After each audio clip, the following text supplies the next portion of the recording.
மத்திய அரசு ஒரு திட்டத்தை சொல்லும்போது எந்த ஒரு திட்டத்தையோ ஒரு பாலிசியோ அதை செயல்படுத்தும் போது ரெண்டு விஷயத்தை கருத்தில் கொள்ள வேண்டும் என்று தான் நாம் படிச்சிருக்கோம். ஒன்று வந்து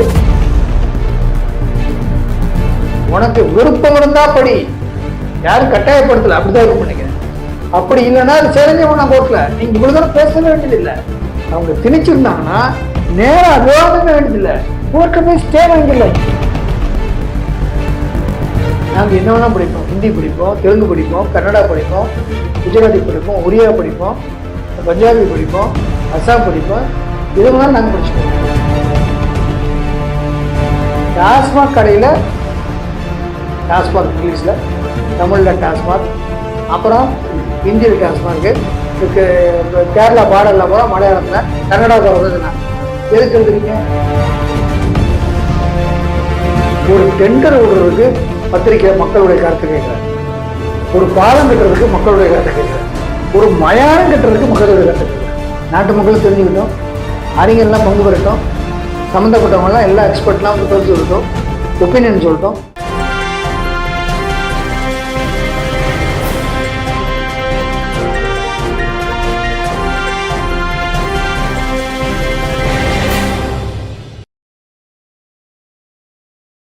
சிசிஎன் மீடியா நேயர்களுக்கு இனிய வணக்கம். மும்மொழி கொள்கை, அதாவது இந்த விடையை வந்து இந்தியா முழுவதும் பேசும் பொருளாக மாறி, ஹிந்தி தெரிந்தால்தான் அடுத்த கட்டத்தை நோக்கி நாம் நகர முடியும் என்ற ஒரு தரப்பும், ஹிந்தி தேவையில்லை, மாநில மொழி மட்டுமே போதும் என்று ஒரு தரப்பும் மாறி மாறி விவாதங்கள் மேற்கொண்டு பல்வேறு கருத்துக்களை பல்வேறு தளங்களில் வந்து வெளிப்படுத்தி வருகின்றனர். அதாவது வந்து மும்மொழி திட்டத்தை நிறைவேற்றினால் மட்டுமே தமிழகத்துக்கு கொடுக்க வேண்டிய 2142 கோடியை தர முடியும் என்று மத்திய அமைச்சர் தர்மேந்திர பிரதான் கூறியதற்கு தமிழகத்தில் பல்வேறு விதமாக அனைத்து கட்சிகளும் நாளுக்கு நாள் பல்வேறு விதமான அதிர்வலைகளை ஏற்படுத்தி வருவதாக ஒரு தரப்பினரும், ஹிந்தி வந்து ரொம்ப அவசியம் தேவை அப்படி என்று இன்னொரு தரப்பினரும் தினந்தோறும் பல்வேறு விவாதங்களை முன்வைத்து வருகின்றனர். அதன் அடிப்படையில் மும்மொழி கொள்கை அது அவசியமா அவசியம் இல்லையா என்பது குறித்து நம்முடைய கருத்துக்களை கூற இணைந்திருக்கிறார் திராவிட முற்போக்கு மக்கள் கட்சி நிறுவன தலைவரும் முன்னாள் சட்டப்பேரவை உறுப்பினரும் அரசியல் விமர்சகரும் மருத்துவருமான ஸ்ரீதரன் அவர். வணக்கம் சார். வணக்கம். மும்மொழி கொள்கை ஒரு மருத்துவரா உங்களுடைய பார்வை? அதாவது ஒரு மருத்துவராக மட்டும் இல்லாமல் ஒரு தனி மனித பிரஜையா, நாட்டின் பிரஜையா, என்னுடைய கருத்து சப்ஜெக்ட் டு கரெக்ஷன்ஸ், பொது நலன் கருதி என்னுடைய அபிப்பிராயத்தை என்ன சொல்கிறேன், இந்த மும்மொழி கொள்கை எல்லாமே கல்வியை சார்ந்தது, கல்வி சம்மந்தப்பட்டது. கல்வி வந்து கண்கரண்ட் லிஸ்டில் இருக்கு அப்படின்னா மத்திய அரசுடைய பொறுப்பில் இருக்கு, மாநில அரசுடைய கட்டுப்பாட்டில் இது இல்லை. இதை முதல்ல நம்ம புரிஞ்சுக்கணும். அடுத்து மத்திய அரசு ஒரு திட்டத்தை சொல்லும்போது எந்த ஒரு திட்டத்தையோ ஒரு பாலிசியோ அதை செயல்படுத்தும் போது ரெண்டு விஷயத்தை கருத்தில் கொள்ள வேண்டும் என்று தான் நாம் படிச்சுக்கோம். ஒன்று வந்து அரசியலமைப்பு சட்டம், இன்னொன்று direct principle of state policy. இப்போ அரசியலமைப்பு சட்டத்தை, அரசியலமைப்பு சட்டம் 21வது சட்டத்தின்படி எனக்கு எல்லா ரைட்ஸ் இருக்கு. தனி மனித உரிமை. நான் காப்பி குடிக்கணுமா நான் குடிச்சுக்கலாம், நீங்கள் சொல்லக்கூடாது. நான் டீ குடிக்கணுமா டீ குடிச்சுக்கலாம், நீங்கள் சொல்லக்கூடாது. அப்புறம் நான் இன்னும் சாப்பிடணும் என்னுடைய உரிமை. இது 21 சொல்லும். 19 என்ன சொல்லுது? அரசியலமைப்பு சட்டம் 19 உங்களுக்கு என்ன தேவை, எங்கே இருக்கணும், எங்கே வேலை செய்யணும், எப்படிப்பட்ட தொழிலை செய்யணும், எந்த இடத்துல தங்கணும், எந்த ஊரில் குடியிருக்கணும், இந்தியாவில் எங்கே வேணாலும் நீங்கள் போகிறது உங்களுக்கு உரிமை இருக்கு. எப்படி சட்டம் போடணும், எப்படி வீடு வேணும், உங்களுக்கு உரிமை இருக்கு. அப்புறம் அதுக்கு மேலாக அரசியல் 14 என்ன சொல்லுதுன்னா, சட்டத்தின் மேல அனைவரும் சமம். எனக்கு ஒரு சட்டம், உனக்கு ஒரு சட்டம் இல்லை. ஒரு சட்டம் அது எல்லாத்துக்கும் பொருந்தும். அடுத்து அரசியல் சாசனம் 46 என்ன சொல்லுதுன்னா, இந்த சரத்துப்படி அடித்தட்டு மக்களும் ஒடுக்கப்பட்ட மக்களும் கீழ்த்தட்டு மக்களும் எஸ்சி எஸ்டி மக்களுக்கும் சமூக பொருளாதாரத்திலையும் கல்வியிலையும் முன்னுரிமை கொடுக்கணும்னு சொல்லுவோம். அவங்கள கல்வியில முன்னேற்றணும்னு சொல்லுவோம். அதுதான் அந்த சரத்து. இத்தனை சரத்துகளையும் திருப்பாங்க. நான் ஒடுக்கப்பட்ட மக்கள் தான். அப்போ அந்த 46 எனக்கு பொருந்துமா இல்லையா? அப்போ நான் என்ன சொல்லுவேன், எனக்கு பொருளாதாரம் கல்வியில் விடுறோம்னா நான் கல்வி அடிக்கிறதுக்கு ஹிந்தி படிக்கணும்னு நினச்சா நீங்கள் எப்படி தருவீங்க? அதே மாதிரி சட்டம் எனக்கு தான் சமம், எல்லாருக்கும் தான் சமம். அப்போ இந்த சட்டம் என்ன சொல்லுது, நீ என்ன விரும்பினா படிக்கலாம்னு சொல்லுது. அப்போ நான் படிக்கல, படிக்கலாம்ல. அதாவது இன்னொரு விஷயம் என்ன சொல்றாங்கன்னா, விருப்பம்ங்கிறது வேறு, திணிப்பு இருந்தது வேறு. எங்கள் மீது நீங்க திணிக்காதீங்கன்னு சொல்றாங்க. யார் திணிக்கிறது? அதுதான் இந்த தப்புங்கிறது. விருப்பம் என்று வைத்தாதான் யார் யாரையும் திரும்ப திணிக்க முடியாது. அங்கதான் தப்பு. மாநில திணிக்க முடியாது, திணிக்க முடியாது. நீங்க போய் நீங்க என்ன சொன்னா சிம்பிளா போகும், திணிக்க முடியாது. கோர்ட்டுக்கு போகலாமே, யார் திணிச்சா தான் நீங்க கோர்ட்டுக்கு போக முடியும், சேலஞ்ச் பண்ணிடலாம். அதை நீங்க திணிக்க முடியாது. அதாவது உரிமை, ஃபண்டமெண்டல் ரைட்ஸ் திணிக்க முடியாது. என்னோட உரிமை நான் எப்படி சாப்பிட்றது நீங்க தீர்மானிக்க முடியாது. என்னுடைய விருப்பம். அதுதான் 21 சொல்லுது. அரசியல் சட்டமே அது என்ன சொல்லுது 21ல, எனக்கு என்ன விருப்பமோ அதை செஞ்சுக்கிறது. 47 வருஷ சட்டம் என்ன சொல்லுதுன்னா, என்னுடைய ஃப்ரீ டிக்னிஃபைடு ஹெல்த், டிக்னிட்டியா வாழ்றதுக்கு எனக்கு உரிமை இருக்குது. டிக்னிட்டியா வாழ்றதுக்கு, கௌரவமா வாழ்றதுக்கு எனக்கு உரிமை இருக்கு. அந்த கௌரவத்தை பாதுகாக்கணும் என்னுடைய உரிமைன்னு சொல்லுது. இப்படி பல சரத்துக்கள், அரசியல் சரத்துக்கள் ஒரு தனிமனுடைய உறுதியும் பொருளாதாரத்தையும் ஒரு சமூகத்தையும் ஒரு கம்யூனிட்டியும் பாதுகாக்குது. அப்ப இருக்கும்போது நீ ஹிந்தி படிக்கிறியா தெலுங்கு படிக்கா இல்லைன்னு உன்னுடைய இஷ்டம். அதைத்தான் சொல்லுது இந்த சட்டம். அப்படிதான் நினைக்கிறேன் நான். Subject to corrections. இந்த செல்வகுமார் கொண்டு வந்த சட்டத்துல உனக்கு விருப்பம் இருந்தா படி, யாரும் கட்டாயப்படுத்தல, அப்படிதான் இருக்கும்னு நினைக்கிறேன். அப்படி இல்லைன்னா அது சேலஞ்சவனா கோர்ட்ல நீங்க இவ்வளவு தூரம் பேச வேண்டியது இல்லை. அவங்க திணிச்சிருந்தாங்கன்னா நேரம் விவாதமே வேண்டியதில்லை, கோர்ட்டை போய் ஸ்டே வாங்கிடலாம். எத்தனையோ சட்டத்தை நீதிமன்றத்துல நிறுத்திருக்கு இல்லையா? 10.5 நீதிமன்ற தலையத்தை நிறுத்திருக்கா இல்லையா? சரியான தரவுகளை மாநில அரசு கொடுக்கல. அப்ப அதே மாதிரி அதுக்காக தான் நிறுத்தி. அப்ப நீங்க என்ன பண்ணணும், நீங்க போய் இந்த மாதிரி எங்களை நீங்க சொல்ற வார்த்தையே சொல்லலாம் கோர்ட்ல, எங்களை விருப்பத்துக்கு விட்டுருங்க.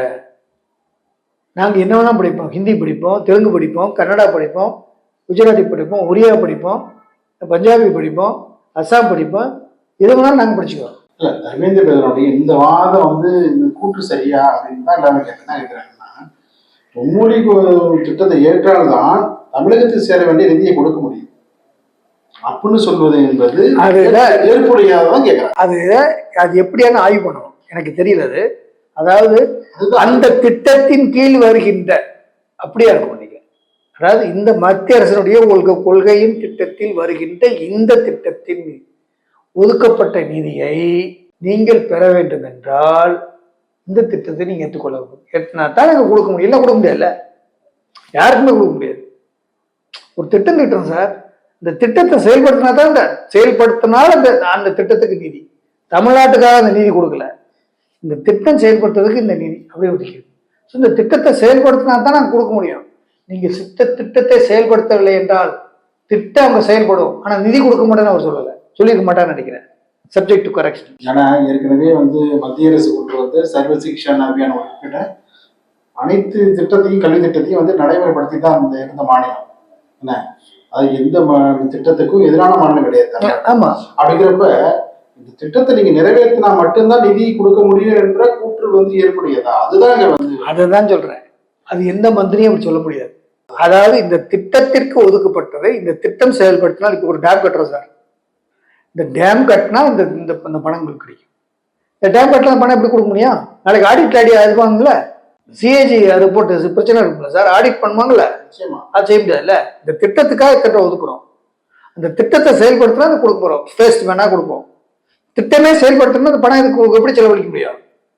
அதைத்தான் சொல்லியிருப்பாரு நினைக்கிறேன். அது அப்படி இருக்கா இல்லையா? இப்போ இப்படி கோத்து போலாமே, எங்களை கட்டாயப்படுத்துறாங்க. அரசியலமைப்பு சட்டப்படி என்னுடைய உரிமை இது, எங்களுடைய மாநில நிலத்துக்கு எங்களுக்கு எந்த மாநிலத்துக்கு இருக்குன்னு சொல்லிச்சு, அந்த மாநில உரிமையை பிரச்சனை அப்படின்னு கோர்ட்டில் போலாமே. அதுக்கு போங்க, கோர்ட்ல போய் நீங்க போடுங்க. 65ல் இருமொழி கொள்கை போராட்டம் நடத்துதுன்னா அப்போ வந்து பொதுமக்கள் மத்தியில கல்வி அறிவு இல்லை, விழிப்புணர்வு இல்லை. அப்போ திமுக தொடங்கின முதல் ஒரு கொள்கை, அதனால இந்த கொள்கையில ஈடுபடுத்தார்கள். அன்னைக்கு படிக்காதனால தான் இன்னைக்கு என்னை மாதிரி ஆளுங்கெல்லாம் தெரியுது. ஹிந்தியில போனாங்க, டெல்லிக்கு போனா சமாளிக்க முடியல ஹிந்தி தெரியாம.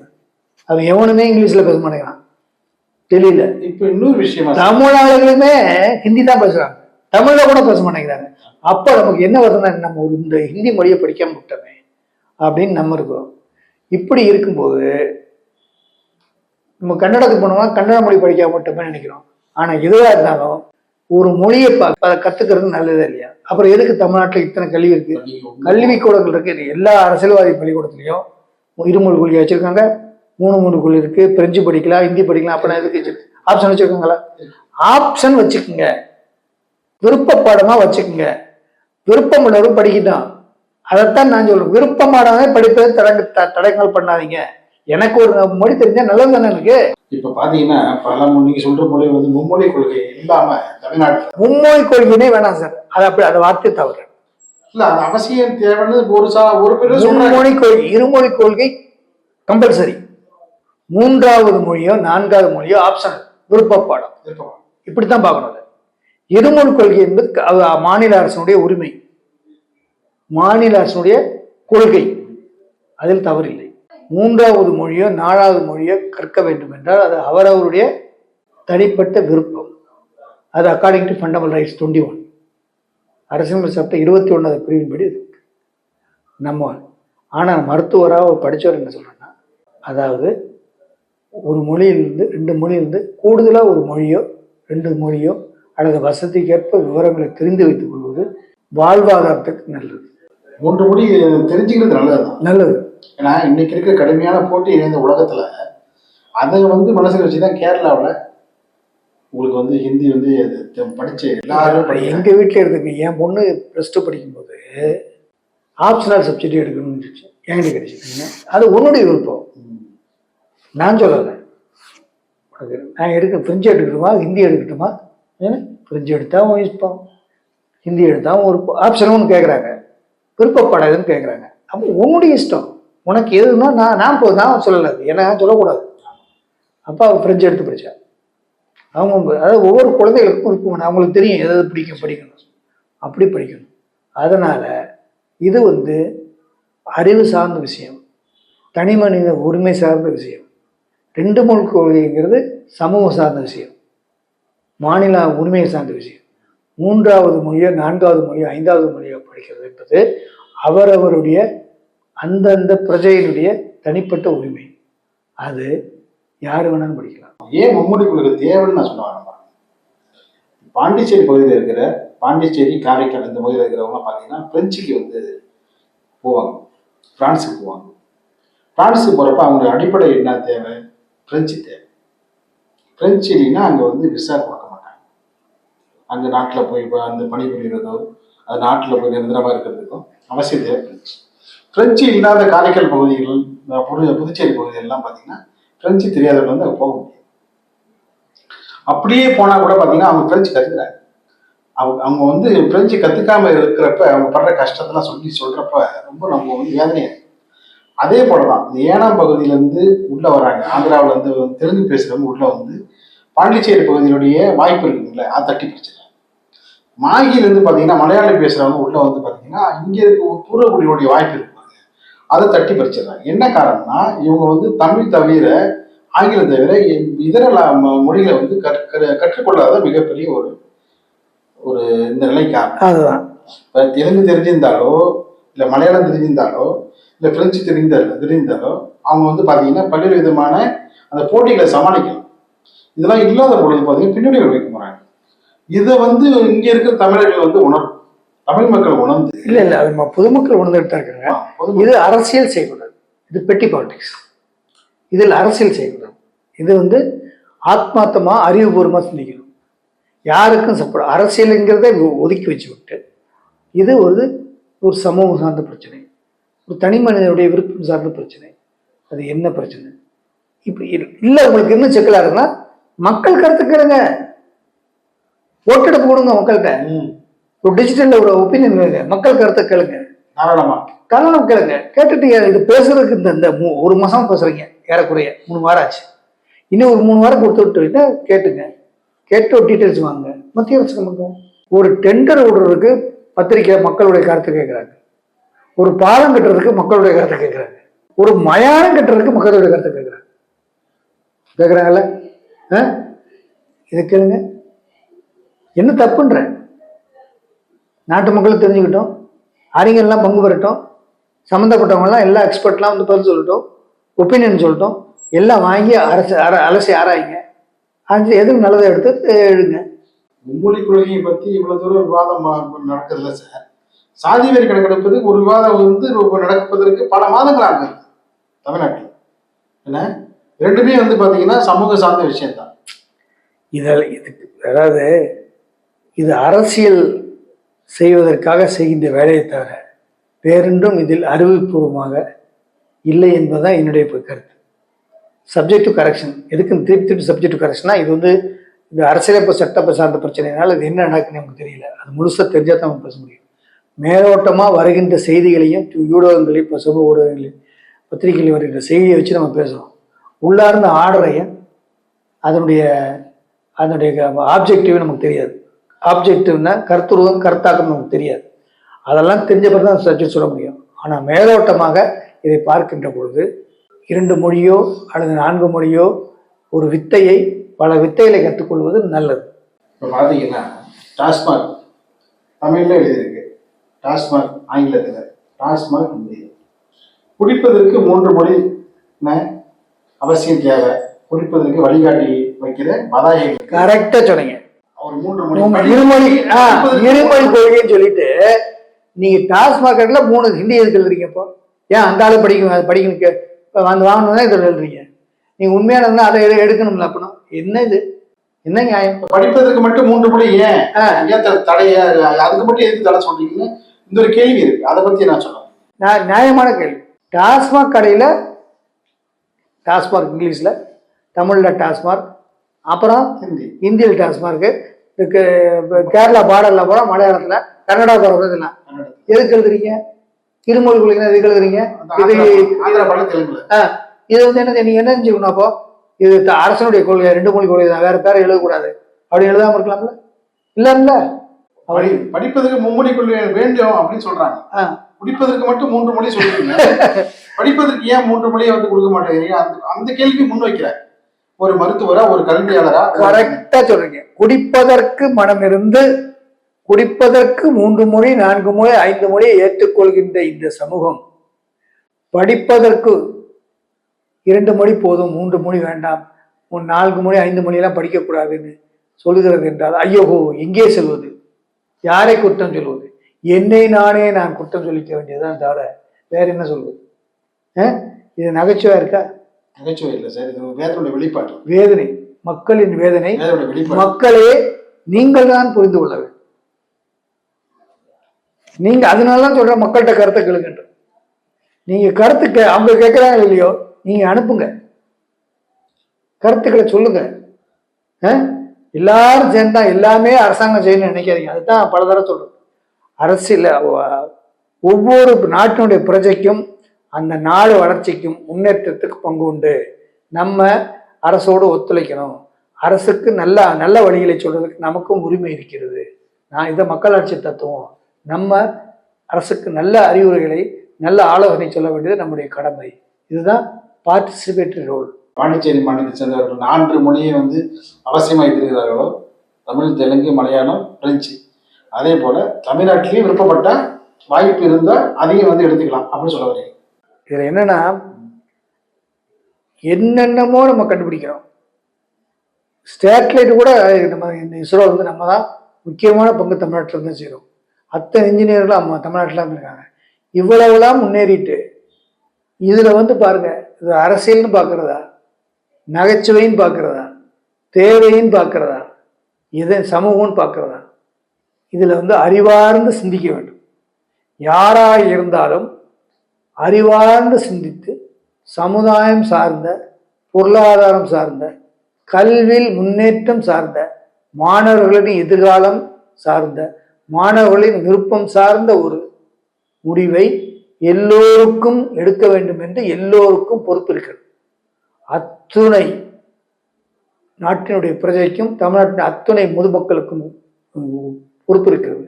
ஆகவே நாம் அனைவரும் இதில் விழிப்புணர்வு இருந்து நம்முடைய பங்கை, ஒவ்வொருத்தருடைய கருத்துக்களை நாம் நாட்டின் வளர்ச்சிக்காகவும் தமிழ்நாட்டு வளர்ச்சிக்காகவும் செய்ய வேண்டும். அதன் மூலமாக கல்வியில் நம் மாணவர்கள், நம் சந்ததியினர் சிறந்து விளங்கி பல அரிய பரிய சாதனைகளை படைக்க வேண்டும் என்பதுதான் நாம் எல்லோருடைய ஆசையும் எண்ணமும். நன்றி. சிசிஎன் மீடியா நேயர்களே, பொதுநலன் கருதி சப்ஜெக்ட் டு கரெக்ஷன்ஸ் நம்முடைய மும்மொழி கொள்கையா, இருமொழி கொள்கையா, விருப்ப பாடமா, 3 மொழியா 4 மொழியா படிக்கின்ற விவாதத்தை பொதுநலன் கருதி விவாதித்து பதிவிட்டிருக்கிறோம். இதில் உண்மை சப்ஜெக்ட் டு கரெக்ஷன் இருக்கிறது. இதில் எது உண்மை, எது தேவை, எது மக்களுக்கு தேவை, எது உங்களுக்கு தேவை, எது நாட்டுக்கு தேவை என்பதை உங்களுடைய பார்வைக்கே விட்டுவிடுவோம். இதில் நல்லதை நீங்கள் எடுத்துக்கொண்டு இது உங்களுக்கு பயனுள்ளதை மட்டும் எடுத்துக்கொள்ள வேண்டும் என்றும், இந்த பதிவு உங்களுக்கு பொதுநலன் கருதி பிடித்திருந்தால் இதை லைக் பண்ணி, ஷேர் பண்ணி, சப்ஸ்கிரைப் பண்ண வேண்டும் என்று அன்போடு கேட்டுக்கொள்கிறோம். நன்றி, வணக்கம்.